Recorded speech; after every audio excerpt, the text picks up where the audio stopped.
Rahul Gandhi ji.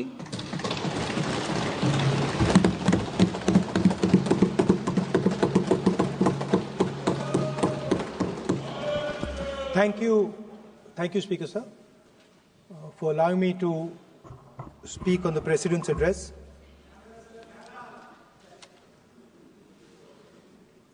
Camera. Thank you.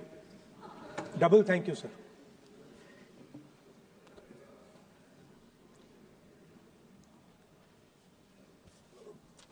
I heard the President's address. I sat there with Kharge ji and I listened to it. And I must say, I struggled through the President's address to maintain my attention on what was being said, because I had heard pretty much the same President's address the last time and the time before that and the time before that. And it was the same laundry list of things that the government has done. We have done this, we have done this, we have done this, 50 or 100 things that the government has done.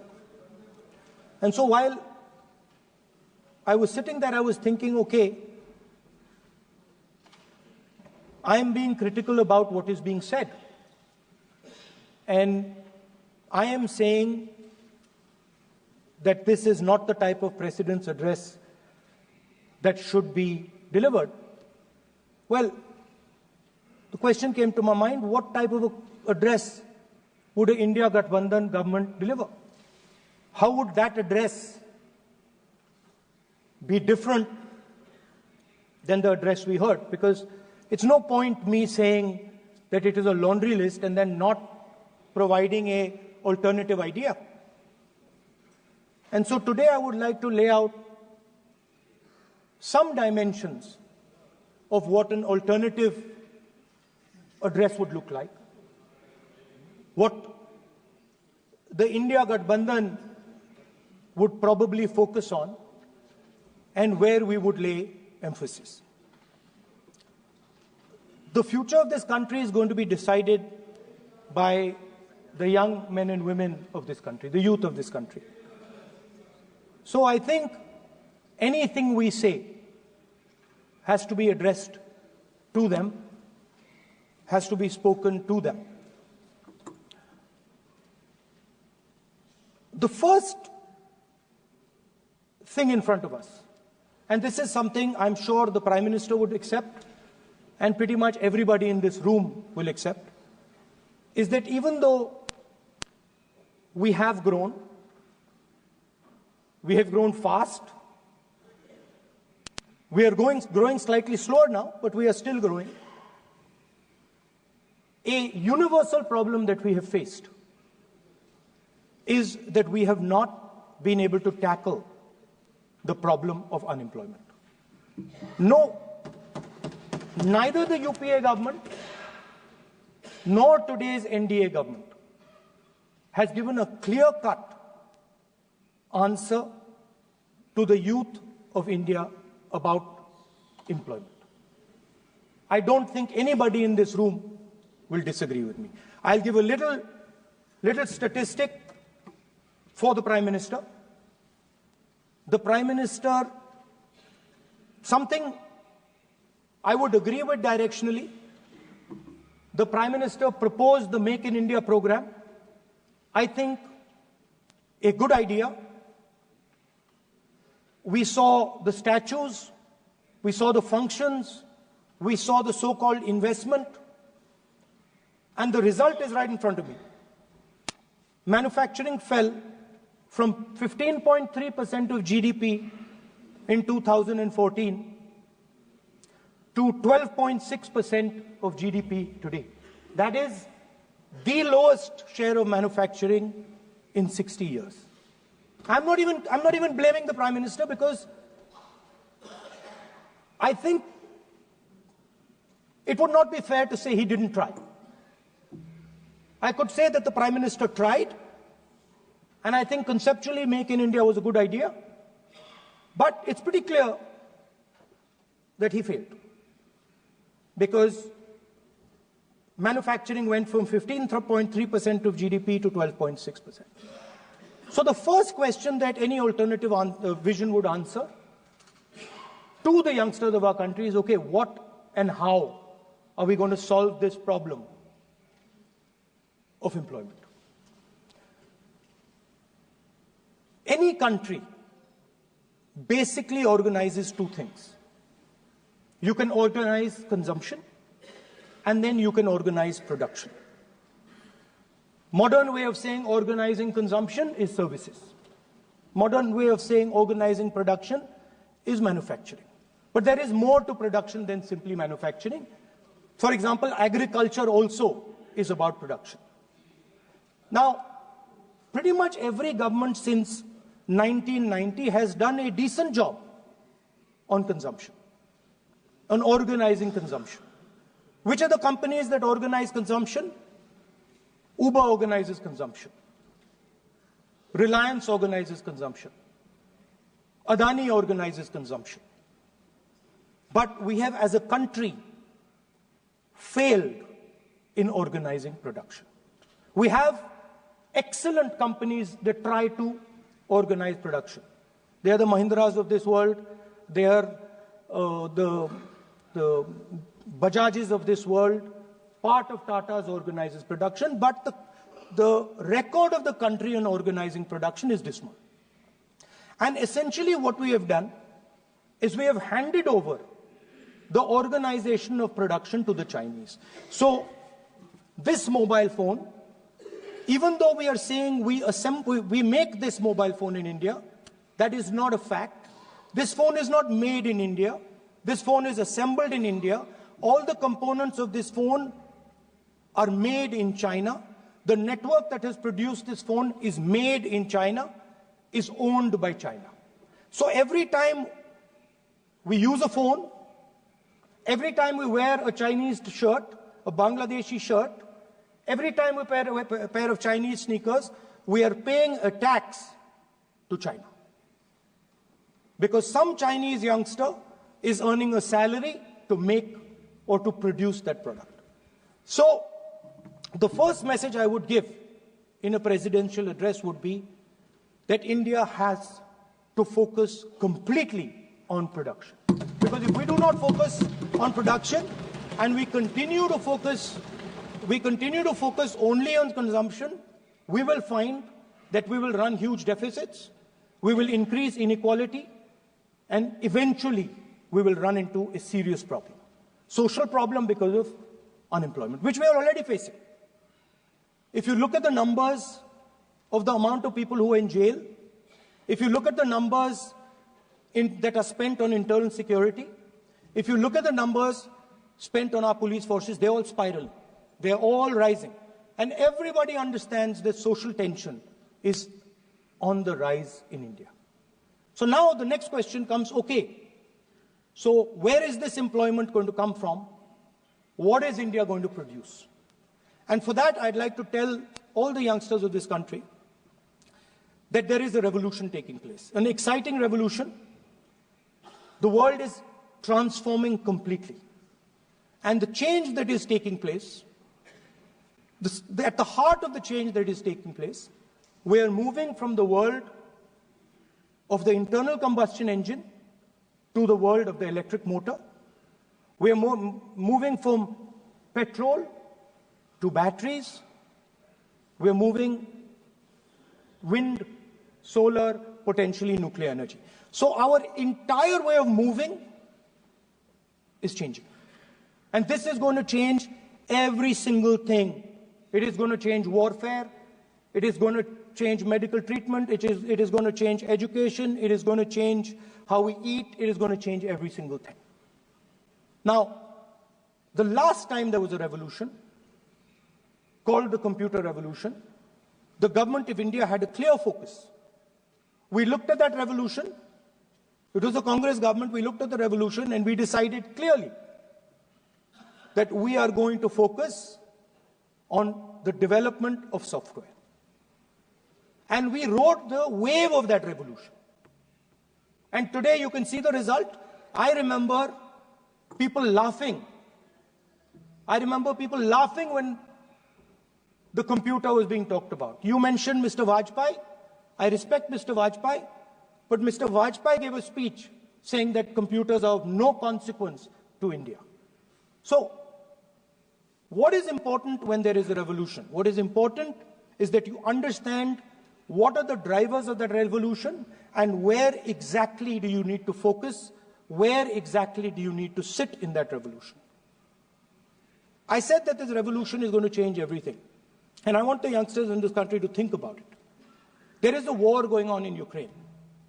The war in Ukraine is actually a war between the internal combustion engine and the motor, the electric motor. The electric motor is inside the drone, the engine is inside the tank. And if you look at what is going on in Ukraine, the tanks are dying by the thousands. And small little drones with electric motors, small batteries, not much bigger than that, are destroying the entire tank artillery infrastructure of both Ukraine and Russia. So the drone is the electric motor. The drone is the battery. The drone also needs to see. So the drone is a camera. In the same way, electric cars, the electric car is a motor. The electric car is batteries. The electric car is cameras.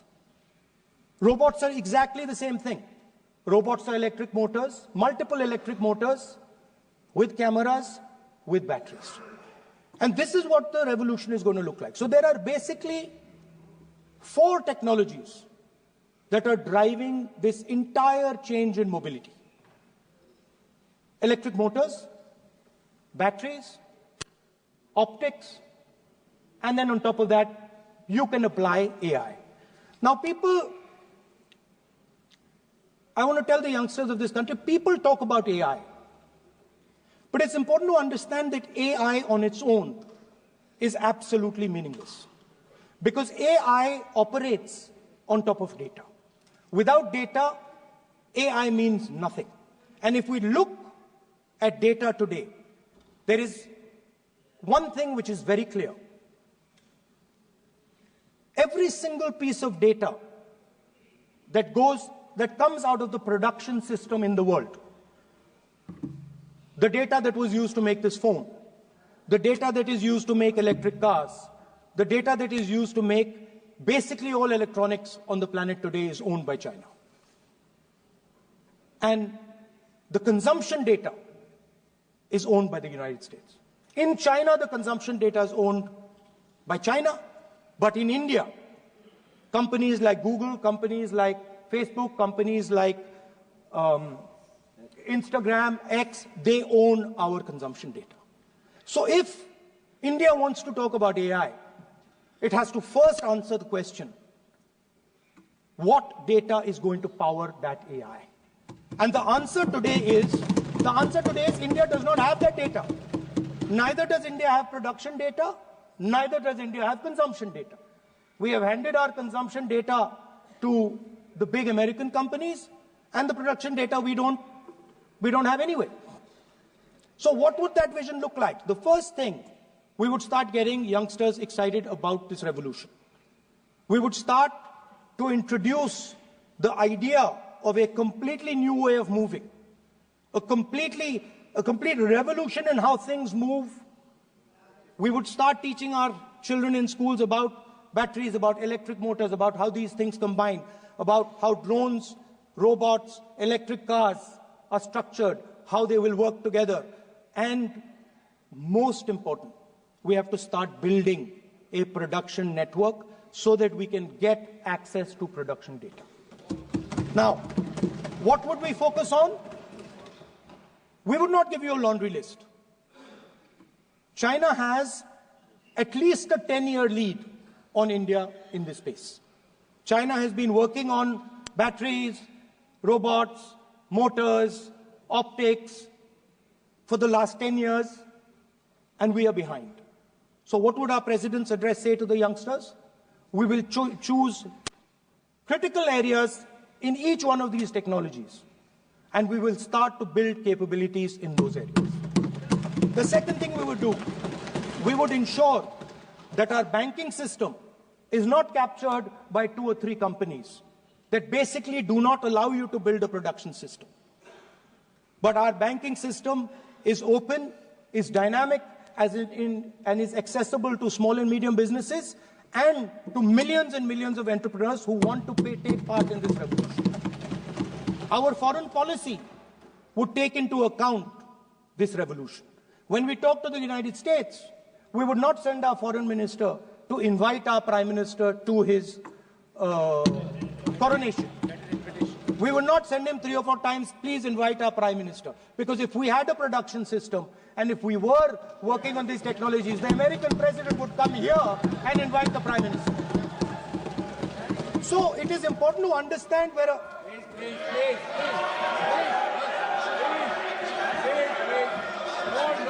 Without foreign policy.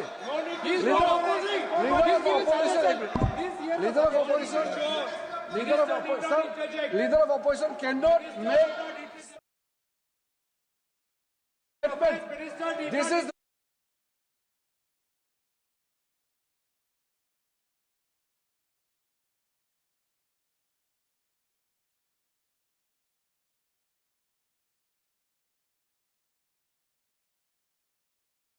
opposition, sir.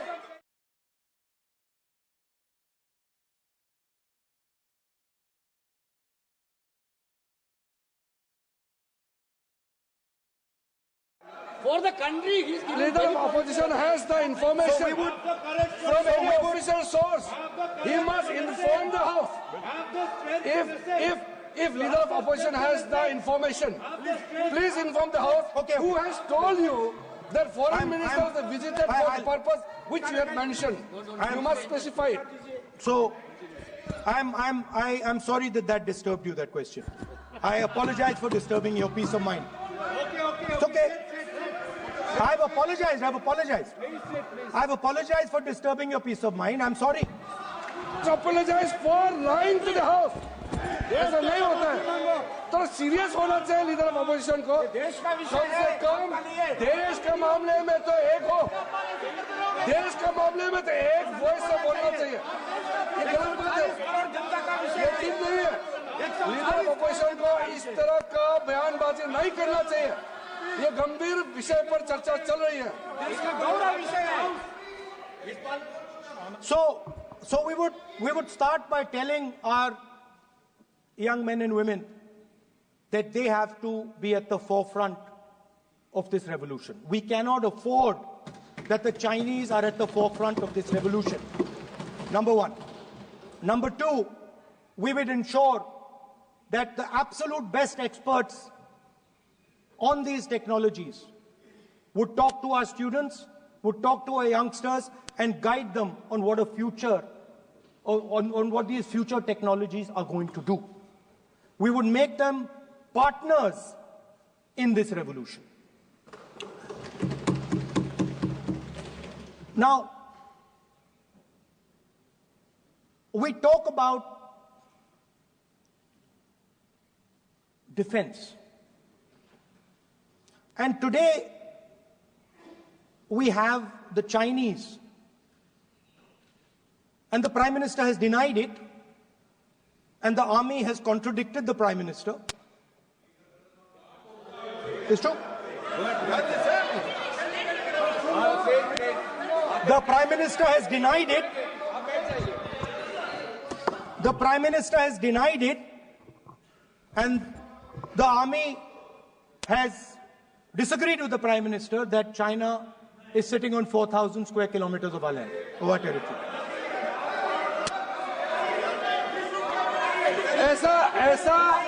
ऐसा इस सदन में अब मन चाहे बात नहीं बोल सकते हैं.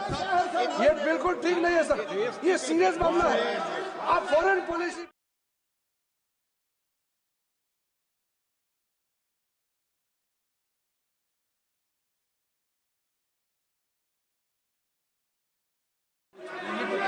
प्रदेश प्रतिपक्ष के नेता जो आप विषय बोल रहे हैं, जो विषय आप बोल रहे हैं, उसके तथ्यों को Let me speak. सदन के पटल पे रखना. आप पानी. अनुरोध है लीडर ऑफ पोजिशन बोलिए, हम लोग शांति से सुनेंगे, ये आपका अधिकार है बोलने का, मगर आप मन चाहे ऐसे सीरियस इशू पे कैसे बोल सकते हैं? ये सीरियस मामला है। आप सदन में आर्मी के पास अपनी मर्जी से बोलते हो, फॉरेन मिनिस्टर का बात बोल देते हो, सीमा का बात ऑफिसर पर्सन से अलग बात करते हैं, ऐसा मत बोलिए, ये देश के लिए ठीक नहीं है। आपको सीरियस होना पड़ेगा लीडर ऑफ ऑपोजिशन। ये गंभीर मामले को आप ऐसा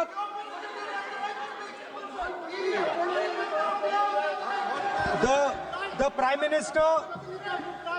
Prime Minister has denied that Chinese forces are inside our territory, but for some reason our army keeps talking to the Chinese about their entry into our territory, and our Chief of Army Staff has said that the Chinese are inside our territory. This is a fact. This is not invention, this is a fact. Now, but the reason China is inside our territory is important. Because people think that wars are fought between armies and their weapons. But the fact of the matter is that wars are fought by industrial systems. The fact of the matter is that China has an industrial system that is far stronger, far bigger than our industrial system. And that is why they have the guts to come inside this country. The reason China is sitting inside this country is because Make in India has failed. The reason China is sitting inside this country is because India is refusing to produce.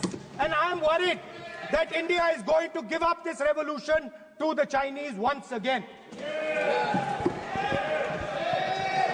The reason I made this reference is because everything is connected. If and when we fight a war with China, we will be fighting with Chinese electric motors, Chinese batteries, Chinese optics, and we will be buying Chinese motors, Chinese optics, Chinese batteries. It is a non-sustainable proposition. That is why for our security, for the future of our children, for the future of our country, we have to build a production system, and we cannot allow this revolution to go by. Now, the next step, we have a strategic partner called the United States. The partnership should focus on how India and the United States can work together to take advantage of this revolution. That is what the conversation should be on. Please understand that India is as important as the United States for the simple reason that they cannot build an industrial system without us. They cannot build a production system without us. No matter what they say, the Americans simply cannot do what India can do because their cost structure is much, much, much more expensive than ours. We can build things that the Americans would never imagine. India can do that. So that would be the first part of a president's address. We would talk to the youngsters in India and say to them, we want you to be partners in this revolution. We want to change the Indian banking system so you can have access to it. And we believe in you, we trust in you, and we believe you can take on the Chinese. That's the first part. The second part would be about participation. We have done a caste census in Telangana, and what we have found is shocking. Almost 90% of Telangana is either Dalit, Adivasi, backward, or minority. Almost 90%. India Gathbandhan leader would give you. The final, of course, we go back to the Constitution. This, our favorite, just like the production system is a weapon, just like Jati Jangarna is a weapon of transformation, this is what the entire architecture is built on. I remember before the elections, all of you were saying 400 par, and you were saying you would change this. And then I was glad to see that the Prime Minister walked in and then was forced to bow his head in front of the Constitution. It was a moment of pride for all Congress people that we had explained to the Prime Minister and to the whole country that no force will dare touch this. I know that the RSS has never accepted this. Mohan Bhagwatji has said that India didn't get independence in 1947. He has said that this constitution is meaningless. I know that that is at your heart. We will never let your dream come true. This constitution is going to rule India always. Now, एक minute आप प्रतिपक्ष के नेता हैं। मेरा आपसे आग्रह है कि जो विषय आप रखें वह तथ्यों के आधार पर रखें, उचित होगा। मैंने आपको पहले भी कहा, और जो सदन के सदस्य नहीं है उनकी चर्चा न करें। सर बताता हूं, सर मोहन भागवत आप नियम प्रक्रियाओं की पालन करें, आपसे अपेक्षा। सर मोहन भागवत जी ने स्टेटमेंट दिया। मोहन भागवत का statement Sir, one second. We will authenticate. Speaker, sir. We will authenticate. Speaker, sir. Mohan Bhagwat ji made a statement saying that India did not receive independence in 1947. It received independence when the Ram Mandir was inaugurated. We will place that on the table. Now, sir, I would like to mention one small thing, but very important thing. Speaker, sir, this constitution is supported by this constitution is supported by the vote of our people. Without the secure vote of the Indian people, this constitution means nothing. Now I want to bring to the notice of this House some data, some information about the Maharashtra election. Very simple stuff. Speaker, sir, between the Lok Sabha election, which the India Alliance won, and the Vidhan Sabha election, the voting population of Himachal Pradesh was added to the voting roll of Maharashtra. Meaning the entire population of Himachal Pradesh was added to the voter rolls of Maharashtra. Please understand what I am saying. In Lok Sabha, the difference between Lok Sabha and Vidhan Sabha was the population of Himachal. The entire population, almost 70 lakh new voters suddenly arrived between Lok Sabha and Vidhan Sabha. Now, the most interesting part, and the Prime Minister is not looking at me. The most interesting part,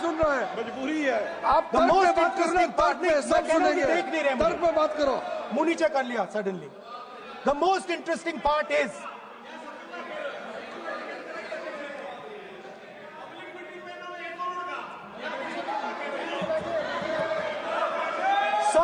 Sir, Maharashtra mein more voters were added in 5 months in Maharashtra than were added in 5 years in Maharashtra. जितने 5 साल में add हुए उससे ज्यादा 5 महीने में add हुए, आखिरी 5 महीने में लोकसभा चुनाव के बाद। सर, एक बिल्डिंग है सर शिरडी में, एक बिल्डिंग में 7,000 नए वोटर एक बिल्डिंग में ऐड हुए सर। एक बिल्डिंग में 7,000 नए वोटर ऐड हुए सर।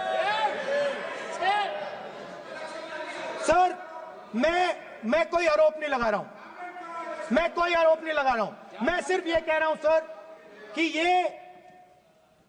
इसमें कुछ ना कुछ प्रॉब्लमैटिक है कि हिमाचल प्रदेश जितने बड़े वोटर्स लोकसभा के बाद जादू से आ जाते हैं। अब हम क्या कह रहे हैं? हमने इलेक्शन कमीशन से रिपीटेडली कहा है कि हम आरोप नहीं लगा रहे हैं, आप एक काम कीजिए, हमें लोकसभा की वोटर लिस्ट दे दीजिए, नेम, एड्रेस और इलेक्ट्रॉनिकली दीजिए, और विधानसभा नहीं है।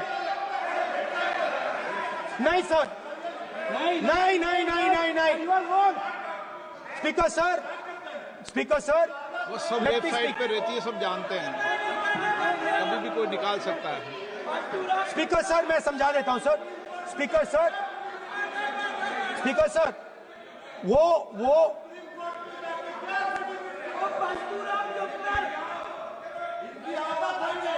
Speaker sir, we have asked.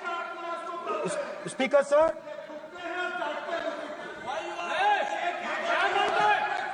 Speaker sir, we are asking this question. We are asking this. Speaker sir, population of Himachal Pradesh. Please. Population of Himachal Pradesh has voted. Extra has voted in Maharashtra. We are saying to the Election Commission, please give us the names and addresses and polling booths of all the workers in the Lok Sabha and all the workers in the Vidhan Sabha, so we can calculate who these new workers are, who these new voters are. Interestingly, the new voters are mostly in the constituencies that the BJP has swept. Please understand, the new voters have been added mostly in the constituencies where BJP has swept. I am still not making an allegation. I am saying on the floor of the House that the Election Commission has to give the data of the Maharashtra elections to the Congress Party, to the Shiv Sena and to the NCP, so that we can see exactly where these voters have been added, who has been subtracted, who has been added, where they have been added. This is not an irresponsible request. This is a very simple request for them to fulfill. The reason I am saying this, sir, is because the rules have been changed. This is not just said in isolation. Speaker, sir, the election commissioner used to be chosen by the Prime Minister, Leader of Opposition, and the Chief Justice. Sir, the Chief Justice was removed from that committee. Why? This is a question, sir. This is a question to the Prime Minister. Why was the Chief Justice removed from the committee? Now, in a few days, I'm going to go to the meeting. I'm going to go to the meeting. There's going to be Mr. Amit Shah and Mr. Modi ji. And there's going to be me. 2-1. Why am I even going to the meeting? What is the purpose of me going to the meeting? I'm only going to the meeting to certify what Modi ji and Amit Shah ji are going to say. Right? Whereas if the Chief Justice was there could be a discussion. Chief Justice and Leader of Opposition could say, no, we don't agree. So, there seems to be a calculated strategy. Now, just prior to the Lok Sabha, the election commissioner was changed and 2 new election commissioners were placed. Yes. We know that the election dates were changed. Yes. We know that the elections were postponed. These are facts. These are not things I am inventing. So, in order to safeguard this constitution, the entire opposition requests the data for the Maharashtra election. We request the data and the electoral voter list for Lok Sabha and the corresponding list for Vidhan Sabha. And I am very confident that the Election Commission will not give us this information. Speaker, sir, that is broadly. So the third element of our President's address would be a determined defense of India's institutions, of our democratic system, and a re-look at our entire democratic framework, and the looking again at all the institutions that have been taken away from the people of India. So those would be the type of things that we would say in a presidential address. I'd like to finally say one thing. In the last, थोड़ा बढ़ा देता हूं. अब मैं थोड़ा और खींचूंगा. अब और खींचूंगा थोड़ा. अब और खींचूंगा. So in the last, there is a background a philosophical background to what I am saying. Essentially, what I am saying to the youngsters of India and to this House is that instead of focusing on multiple things, instead of telling us a laundry list, give us a strategy, give us a vision, make it clear, right? Now, there is a philosophical basis to this. There is even a deep philosophical basis to this. I showed you the picture of Shivji, which you didn't allow me to show. I showed that picture for a reason. What does that picture tell us? If you look at that picture carefully, it tells us focus carefully. Do not get distracted. Do not look here and there. Do the job at hand. So there is a philosophical basis to the speech I have given. I have not told the House and the country that we will do this, and this. This is the philosophy of Shivji. Say what you have to say, but be clear that you're going to do that one thing and don't do 56, 70 different things. So there is a link between our philosophical tradition, our religious tradition, and what I'm saying. And that is what India needs to do. India needs to connect the past, the values of the past. You talk about Sardar Patel ji, but you destroy Sardar Patel ji's values every day. You talk about Ambedkar ji, you destroy his values every day. You talk about Nehru ji. No, you don't talk about Nehru ji. Right? You bow in front of Buddha. You destroy what he says. So the point is, you have to be truthful to what you are, right? And it is important that when you are giving a way forward to the nation, there is clarity of purpose. There is no hatred, there is no violence, there is no anger, because these things are destroying our country.